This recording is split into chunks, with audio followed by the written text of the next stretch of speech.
നിങ്ങളിലേക്ക് സ്വർണ്ണവില കൃത്യമായി എത്തിക്കുന്ന ഈ ചാനൽ സബ്സ്ക്രൈബ് ചെയ്യാനും നോട്ടിഫിക്കേഷൻ ലഭിക്കുവാനായി ബെല്ലൈക്കൺ അമർത്താനും മറക്കരുത്.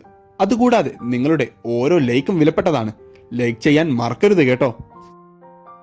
സ്വർണം വാങ്ങാനുള്ളവരെ നിരാശപ്പെടുത്തിക്കൊണ്ട് വിപണിയിൽ വീണ്ടും വർധനമാണ് നേരിട്ടുകൊണ്ടിരിക്കുന്നത്. അന്താരാഷ്ട്ര വിപണിയിൽ നേരിട്ടുകൊണ്ടിരുന്ന വർധനവ് മൂലം കേരളത്തിൽ ഇന്ന് വീണ്ടും വർധനമാണ് നേരിടാൻ കാരണമായത്.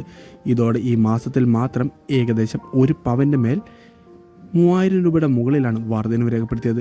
ഇത് വിൽക്കാനുള്ളവർക്ക് ലാഭം നൽകുന്നുണ്ടെങ്കിലും വാങ്ങാനുള്ളവർക്ക് നിരാശ തന്നെയാണ് നൽകുന്നത്. ഇന്ന് 22 ക്യാരറ്റ് സ്വർണ്ണവിലയിൽ ഗ്രാമിന് 45 രൂപയുടെ വർധനവ് രേഖപ്പെടുത്തിക്കൊണ്ട് 22 ക്യാരറ്റ് സ്വർണ്ണവില ഒരു ഗ്രാമിന് 6665 രൂപയിലും പവന് 53,320 രൂപയുടെ പരിധിയിലാണ് വ്യാപാരം പുരോഗമിച്ചുകൊണ്ടിരിക്കുന്നത്.